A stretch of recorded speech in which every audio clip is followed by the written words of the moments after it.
Nopitehin'androany alakamisy 2 Aogositra 2024 ireo menaka sakafosika 70 litatra izay tratra anisin'ny varotra ny volana Martsa 2024 lasa teo tao Antanambao de Tomasina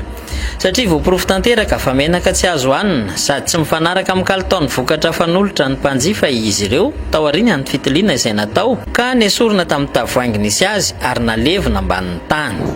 Ny zavatra nataontsika teto androany ny famotegna ny menaka zay tsy mi répondre amin'ny qualité requise pour être consommable zany mba ahafahana tonga amin'ny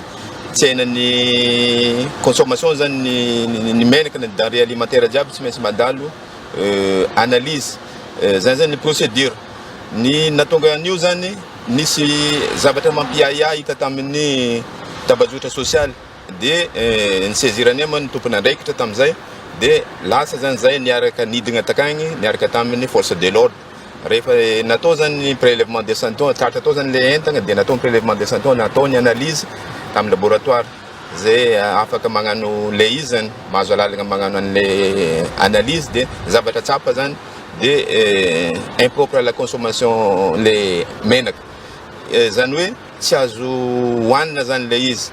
de mba fiarovagna zony mpanjifa zay tafiditra agnatin'ny asan'ny andreketan'ny ministère misagnany fampiroboroboanany industrie sy ny varotra zany ny fiarovagna ny mpanjifa de nivoaka ny résultat d'analyse de tsy azo hoanina zany le menaka ary ny conclusion de potehana de nantanteraka zany fagnapotegna zany zany nataontsika taketo niany niaraka tamin'ny force de l'ordre satria nigiazana zany le entagna izy koa fa voatratra tamin'ny fotoagna nahitagna azy tagny amin'ny le nagnano publication tamin'ny réseaux sociaux. Manentana antsika vahoaka mba hividy menaka sakafo ara-pahasalamana sy amin'ny toerana azo antoka ny tale général ny orinasa Ita Razafindrazaka Androsoa. Le menaka androany zany de ny afatra ny tiako apetraka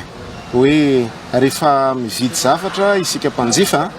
de jerena tsara le izy hoe manahoana satria raha ny hitatsika teto zao de ny etikety efa ratsy misy kikika ny sarony koatra zany ary misy maintimainty zany hoe voajerena zany le izy de raha maso fotsiny de hoe tsy ara-pahasalamana akoatra ny voalazany tale régional teo zany zay ny afatra de jero tsara ny daty satria ny daty tamin'ny fotoana zay natratrara ny service d'ordre n'izy io de efa misy heritaona mahery zany ny daty ny production n'izy io zany hoe zany